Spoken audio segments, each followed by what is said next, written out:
नमस्कार, स्वागत है आपका हमारे चैनल झारखंड न्यूज नेटवर्क में। आइए जानते हैं झारखंड की 25 मुख्य बड़ी खबरों को। सीएम हेमंत सोरेन से मिले कांग्रेस नेता, जातीय जनगणना पर जोर। आज दिल्ली जाएंगे कांग्रेस के मंत्री और विधायक। कांग्रेस प्रभारी गुलाम मोहम्मद मीर के नेतृत्व में पार्टी नेताओं ने मुख्यमंत्री हेमंत सोरेन के उनके आवास पर मुलाकात की। मुख्यमंत्री के साथ कांग्रेस नेताओं के साथ राज्य के कई मुद्दों पर चर्चा की गई। मुख्यमंत्री से जातीय जनगणना कराने की पहल पर चर्चा हुई। कांग्रेस नेताओं का कहना था कि पार्टी ने इसे चुनावी मुद्दा बनाया था। राज्य की जनता के लिए किए गए वादे को पूरा करने की दिशा में बढ़ना चाहिए। जातीय जनगणना के लिए कार्मिक विभाग को अधिकृत किया गया है। ऐसे में जातीय जनगणना के लिए आने वाले बजट में इस पर आने वाले खर्च का लेखा जोखा होना चाहिए। जातीय जनगणना के लिए बजटीय प्रावधान आवश्यक है। कांग्रेस नेताओं ने मुख्यमंत्री से बजट की प्राथमिकता पर भी चर्चा की। नेताओं का कहना था कि राज्य की बड़ी भूमि असिंचित है। ऐसे में लघु सिंचाई परियोजना पर फोकस करना चाहिए। ग्रामीण अर्थव्यवस्था को सुदृढ़ करने के प्रावधान के साथ साथ रोजगार के सृजन को भी लेकर बजट के प्रावधान किए जाएं। राज्य में रोजगार बड़ा सवाल है। ऐसे में आने वाले वर्षों में सरकार को इस पर मिलकर काम करने की जरूरत है। मुख्यमंत्री के साथ कांग्रेस नेताओं ने खाली पड़े बोर्ड निगम के गठन पर भी विचार विमर्श किया। नेताओं ने सीएम से आग्रह किया कि गठबंधन के दलों को साझा सहमति बनाकर बोर्ड निगम का गठन करना चाहिए। झारखंड एकेडमिक काउंसिल के गठन का मुद्दा भी बैठक में उठा। कांग्रेस नेताओं ने हाल ही में गठित विधानसभा कमेटी को लेकर भी चर्चा की। प्रदेश के नेताओं का कहना था कि कमेटी गठन से पूर्व पार्टी की सहमति नहीं ली गई थी। मुख्यमंत्री श्री सोरेन का कहना था कि सरकार राज्य हित के मुद्दे पर प्राथमिकता के आधार पर काम कर रही है। प्रभारी श्री मीर के साथ सह प्रभारी डॉक्टर श्रीवेला प्रसाद, प्रदेश अध्यक्ष केशव महतो, कमलेश और विधायक दल के नेता प्रदीप यादव ने मुख्यमंत्री से मुलाकात की। कांग्रेस के सभी मंत्री और विधायक आज 5 फरवरी को दिल्ली जाएंगे। 6 फरवरी को ये सभी पार्टी के राष्ट्रीय अध्यक्ष मल्लिकार्जुन खड़गे और लोकसभा के प्रतिपक्ष के नेता राहुल गांधी के साथ बैठक करेंगे। विधानसभा चुनाव के बाद पार्टी के आला नेताओं के साथ विधायकों की मुलाकात नहीं हो पाई थी। प्रवक्ता सोनाल शांति ने बताया कि बैठक में झारखंड के ज्वलंत मुद्दों पर भी विचार विमर्श होगा। कांग्रेस अपने चुनाव एजेंडे को पूरा करने की राजनीति बनाएगी। बैठक में सरकार के कामकाज पर भी चर्चा की जाएगी। झारखंड सरकार ने जारी किया सरकारी कर्मियों के लिए दिशा निर्देश। हर हाल में करना होगा पालन, नहीं तो होगी कार्रवाई। झारखंड सरकार ने सरकारी कर्मियों के सोशल मीडिया के उपयोग को लेकर दिशा निर्देश जारी किया है। इसमें कहा गया है कि शर्तों के उल्लंघन करने पर सरकारी सेवक के विरुद्ध विधि सम्मत कार्रवाई की जाएगी। कार्मिक प्रशासनिक सुधार एवं राजभाषा विभाग के लिए इस बाबत परिपत्र जारी किया गया है। इसमें कहा गया है कि सरकारी सेवक राजनीतिक, धर्मनिरपेक्षता विरोध व सांप्रदायिक गतिविधियों के समर्थन से संबंधित पोस्ट नहीं करेंगे और न ही उसे सब्सक्राइब पर अपने पोस्ट, ट्वीट, ब्लॉग आदि के माध्यम से उसका समर्थन करेंगे। इसके अलावा यह भी कहा गया है कि वे सरकार की नीति और कार्रवाई की आलोचना या चर्चा नहीं करेंगे। झारखंड सरकार ने अपने परिपत्र में यह भी कहा है कि सरकार सेवक अपने विचारों का साझा करते हुए अपनी शील निष्ठा को बनाए रखें, सोशल मीडिया पर मर्यादा बनाए रखेंगे, सभ्य व्यवहार प्रदर्शित करेंगे, साथ ही आपत्तिजनक, भेदभावपूर्ण और राजनीतिक रूप से पक्षपात वाला पोस्ट साझा नहीं करेंगे। यह सुनिश्चित करेंगे कि उनकी व्यक्तित्व राय सरकारी कर्तव्यों में हस्तक्षेप न करें और न ही सरकारी पक्ष पर प्रतिनिधित्व करें। सरकार ने अपने दिशा निर्देश में यह भी कहा कि सरकारी सेवक सरकार द्वारा अपनाई गई किसी नीति या कार्रवाई की चर्चा या आलोचना नहीं करेंगे। सोशल मीडिया में ऐसी चर्चा में भाग नहीं लेंगे। सरकार की छवि धूलित करने वाली किसी तरह की चर्चा में भाग नहीं लेंगे। यहाँ तक कि अपने सहकर्मी या व्यक्तियों के बारे में भी अभद्र, अश्लील या धमकी से संबंधित पोस्ट साझा नहीं करेंगे। झारखंड की तीसरी महिला मुख्य सचिव राज्यपाल के हाथों हो चुकी है सम्मानित। मंगलवार को लिया गया बड़ा फैसला। आईएएस अलका तिवारी झारखंड की तीसरी महिला मुख्य सचिव हैं। उन्होंने मंगलवार को अधिकारियों के साथ हुई बैठक में बड़ा फैसला लेते हुए आंधी, तूफान और लू जैसे होने वाले जान माल के नुकसान को राष्ट्रीय आपदा घोषित करने को कहा है। मूल रूप से यूपी की रहने वाली यह होनहार छात्रा ने सिविल सर्विस के करियर में काफी नाम कमाया है। मुख्य सचिव के पद पर आसीन होने से पहले वे कई महत्वपूर्ण पदों पर अपनी सेवाएं दे चुकी है। ऐसे हम आज उनके करियर पर नजर डालेंगे। 1988 बैच की इस आईएएस अफसर की गिनती एक तेज तर्रार महिला पदाधिकारी के रूप में होती है। वे पढ़ाई लिखाई में काफी मेधावी छात्र थीं। वह मेरठ यूनिवर्सिटी में राज्यपाल से गोल्ड मेडल ले चुकी हैं। अलका तिवारी ने मनोविज्ञान विषय में अपनी पोस्ट ग्रेजुएशन की पढ़ाई पूरी की। इसके बाद उन्होंने अपने आगे की शिक्षा के लिए यूनाइटेड किंगडम के मैनचेस्टर यूनिवर्सिटी से एमएससी की पढ़ाई पूरी की।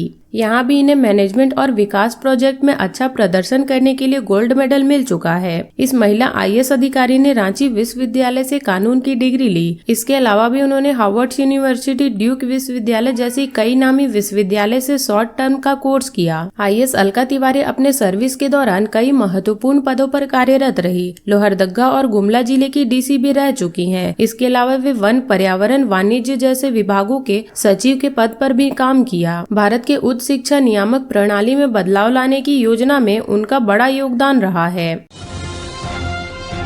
HEC में ठेका कर्मियों के लिए एक बार फिर होगा एजेंसी का चयन। HEC प्रबंधन ठेका कर्मियों को रखने के लिए एजेंसी का चयन करेगा। इसके लिए विधिका निकाली जाएगी। भारी उद्योग मंत्रालय ने HEC प्रबंधक को इस प्रक्रिया का पालन करने का निर्देश दिया है। इस संबंध में HEC के अधिकारी ने बताया कि भारी उद्योग मंत्रालय ने स्थायी रूप से नियुक्त कर्मियों पर आपत्ति व्यक्त की है। मंत्रालय का कहना है कि अगर अस्थायी कर्मी 240 दिनों पर लगातार कार्य करते हैं तो उन्हें नियम के आधार पर स्थायी करना होगा।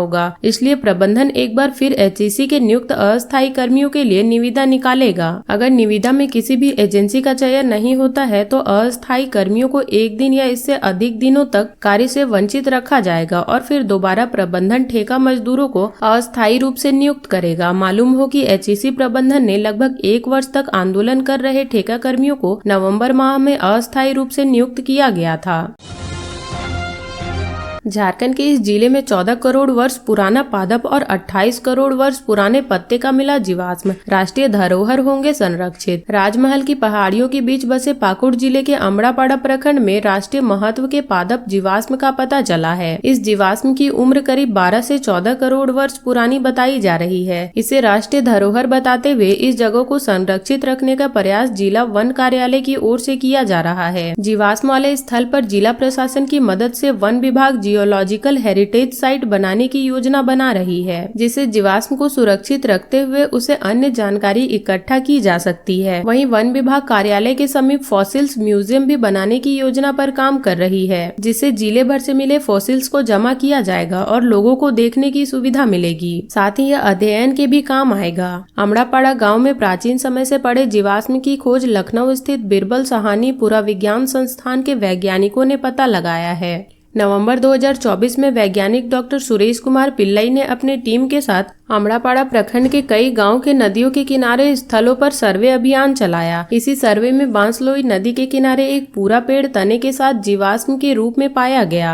यह अब तक की सबसे बड़ी खोज है। इससे पहले पूरे राज्य में कभी भी इतना बड़ा पूरा पेड़ जीवाश्म के रूप में नहीं मिला था। वहीं कोल उत्खनन क्षेत्र में 30 सेंटीमीटर से बड़ा एक जीवाश्म पत्ता भी मिला है, जो कि अब तक का सबसे बड़ा जीवाश्म पत्ता होने का दावा किया जा रहा है। भूवैज्ञानिक डॉक्टर SK पिल्लई ने बताया कि यह जीवाश्म लोअर क्रिटेशियम एज का है, जो कि 120 से 140 मिलियन वर्ष पुराना है। पेड़ के गिरने के बाद वह पानी के संपर्क में था। नदी के बहाव वाले पानी में सिलिका और माइका होती है। इस जीवाश्म का निर्माण सिलिका से हुआ है। यह राष्ट्रीय महत्व का जीवाश्म है। वहीं इस दौरान कोयला खनन क्षेत्र में एक पत्ता जीवाश्म के रूप में खोज की गई है। इसकी उम्र करीब 28 मिलियन वर्ष की है। यह काफी महत्वपूर्ण बात है। वैज्ञानिकों के द्वारा खोजे गए पत्ते की उम्र 28 मिलियन वर्ष है, जबकि डायनासोर 80 से 140 मिलियन वर्ष के बीच में थे। यह पत्ता डायनासोर काल के पहले का है। इस पौधे की प्रजाति विलुप्त हो चुकी है। इस पत्ते को ग्लोसोप्टेरिस फ्लोरा कहा जाता है, जो पर्मियन काल के माने जाते हैं।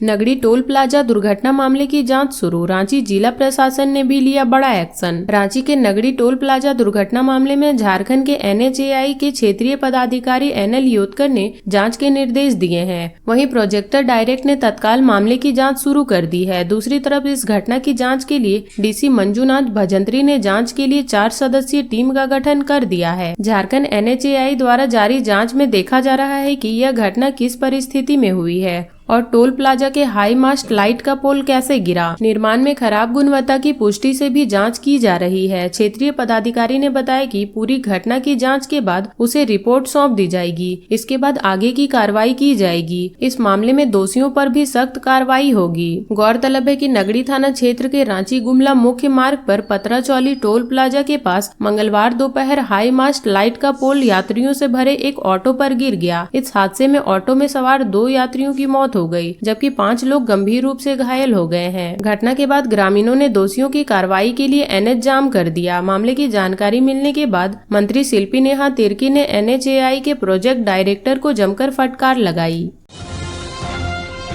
झारखंड में आंधी, तूफान और लू होगी विशिष्ट स्थायी आपदा घोषित, 39 अग्निशमन केंद्र होंगे स्थापित। झारखंड के मुख्य सचिव अलका तिवारी ने राज्य में आपदा राहत की स्थिति की समीक्षा की। उन्होंने राज्य में प्राकृतिक कारणों से होने वाली क्षति से निपटने के लिए संबंधित विभाग को आवश्यक निर्देश दिया है। बैठक में मुख्य सचिव ने राज्य आंधी, तूफान तथा लू से होने वाली जान माल की क्षति को देखते हुए उसे विशिष्ट स्थानीय आपदा घोषित करने को कहा है। मुख्य सचिव ने इन्हें आपदा घोषित करने के प्रस्ताव को भी अनुमोदित भी कर दिया है। इससे पहले ये आपदा में नहीं आते थे। उन्होंने कहा कि हम समय से राहत व बचाव कार्य करके प्राकृतिक आपदा से होने वाली क्षति को न्यूनतम कर सकते हैं। मुख्य सचिव मंगलवार को आपदा प्रबंधन से जुड़ी कार्यकारिणी समिति की बैठक कर रही थी। बैठक में तय हुआ कि राज्य में चिन्हित जलाशयों पर गोताखोर की तैनाती की जाएगी। इसके लिए निबंधित पेशेवर मछुआरों को प्रशिक्षित किया जाएगा। चयनित गोताखोरों को 10,000 रूपए मानदेय भी दिया जाएगा। वहीं राज्य के विशिष्ट स्थानीय आपदा के लिए 10 करोड़ रुपए की स्वीकृति भी दी गई है।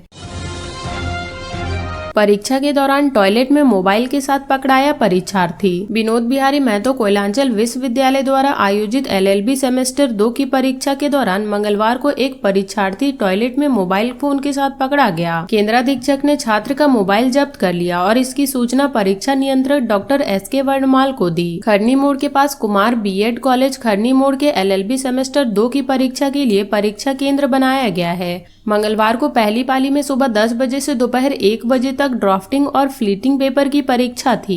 परीक्षा के दौरान कुछ छात्र बार बार टॉयलेट जा रहे थे। इससे केंद्राधीक्षक को संदेह हुआ। जांच के दौरान एक छात्र टॉयलेट में मोबाइल फोन के साथ पकड़ा गया। परीक्षा नियंत्रक डॉक्टर एसके वर्णमाल ने कहा कि परीक्षा के दौरान कदाचार रोकने के लिए यह कार्रवाई की गई है। इधर दूसरी ओर एलएलबी सेमेस्टर 2 की कई परीक्षार्थियों ने केंद्राधीक्षक पर गंभीर आरोप लगाए हैं। उनका कहना है कि केंद्राधीक्षक परीक्षा के दौरान टॉयलेट में उनका वीडियो रिकॉर्डिंग कर रहे थे। इससे उनकी निजता का हनन हो रहा है। परीक्षा के बाद कई छात्र रजिस्ट्रार डीके सिंह से मिले और केंद्राधीक्षक के खिलाफ शिकायत दर्ज कराई। परीक्षार्थियों ने मामले की जांच कर कार्रवाई की मांग की है। कैंसर से डरने की नहीं, लड़ने की जरूरत। विश्व कैंसर दिवस पर रिम के एनोलॉजी विभाग में परिचर्चा का आयोजन किया गया। रिम्स निदेशक प्रोफेसर डॉक्टर राजकुमार ने कहा कि आज कैंसर जैसी बीमारियों से डरने की आवश्यकता नहीं है, बल्कि हिम्मत के साथ लड़ने की आवश्यकता है, क्योंकि लगातार बढ़ रही स्वास्थ्य सुविधाओं और आधुनिकीकरण के इस दौर में कैंसर के गंभीर से गंभीर मरीज भी अब स्वस्थ होकर सामान्य जीवन जी रहे हैं। रिम्स में भी ऐसे कई मरीज हैं जो कैंसर जैसी बीमारी को मात दे चुके हैं। ऑन्कोलॉजी विभाग के प्रमुख डॉक्टर अनूप कुमार ने कहा कि झारखंड में आज भी तंबाकू और गुटखे का सेवन लोग अत्यधिक कर रहे हैं। महिलाओं में बच्चेदानी का कैंसर, ब्रेस्ट कैंसर और गॉल ब्लैडर का कैंसर सबसे ज्यादा देखा जा रहा है। इसके अलावा खराब दिनचर्या और गलत खान पान की वजह से पेट एवं आंत के कैंसर के भी मरीज बड़ी संख्या में सामने आ रहे हैं। तो ये थी झारखंड की अब तक की बड़ी खबरें। ऐसे ही झारखंड की खबरों से अपडेट रहने के लिए हमारे चैनल झारखंड न्यूज नेटवर्क को सब्सक्राइब कर लें और बेल आइकन को प्रेस कर लें ताकि हमारी हर वीडियो का अपडेट आप तक पहुंच सके।